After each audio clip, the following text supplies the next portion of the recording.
आगे है page number 165 की क्वेश्चन नंबर फर्स्ट, जिसमें कहा गया है हम कब कहते हैं कि कार्य किया गया है। स्टूडेंट्स, वैसे तो आपको पता होगा कि हमारे आम जिंदगी में कार्य का जो डिफिनेशन है वो विज्ञान के डिफिनेशन से हटके है।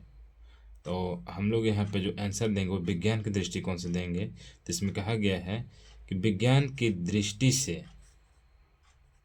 दृष्टि से हम तब कहते हैं कि कार्य किया गया जब वस्तु पर बल लगने पर वस्तु उसी दिशा में विस्थापित हो। ठीक है, मतलब जब कभी हम किसी वस्तु पर बल लगाते हैं और वस्तु उसी डायरेक्शन पे विस्थापित हो जाती है, तब हम कहेंगे उस पर कार्य किया गया। और कभी कभी होता ये है कि हम बल लगा रहे हैं आगे की ओर, लेकिन वस्तु पीछे की ओर गति करने लगती है, तब उसको हम लोग बोलते हैं ऋणात्मक कार्य। जैसे बड़े बड़े गाड़ियों को धक्का लगा देते हैं जब कभी हम, तो चूँकि गाड़ी भारी रहती है तो वो आगे जाने के वजह पीछे की ओर आती है। ये अक्सर तब होता है जब गाड़ी किसी ढलान पे स्थित हो। ठीक है, चलिए आगे देखते हैं।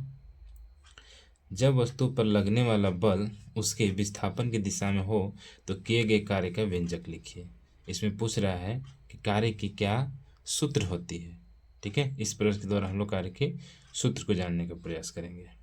देखिए, उत्तर कहता है यदि किसी वस्तु पर F बल लगे और उसमें बल की दिशा में विस्थापन S हो, ठीक है, तब किया गया कार्य बराबर बल गुने विस्थापन होगी, जिसको हम लोग शॉर्ट में लिख सकते हैं W equal to F into S।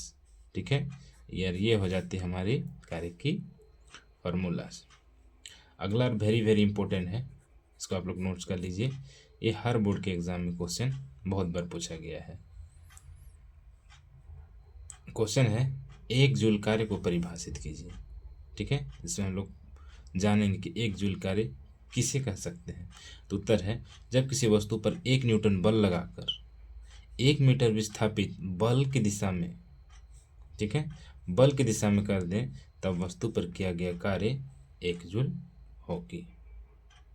ठीक है, अर्थात इसमें कह रहा है कि जब किसी वस्तु पर 1 न्यूटन बल लगाएंगे और वस्तु उसी दिशा में विस्थापन होगी, ठीक है, जिस दिशा हम लोग बल लगा रहे हैं, तब हम लोग कह सकते हैं कि उस वस्तु पे किया गया कार्य की जो मात्रा होगी वो कितनी होगी, 1 जूल होगी। ठीक है, आगे देखेंगे।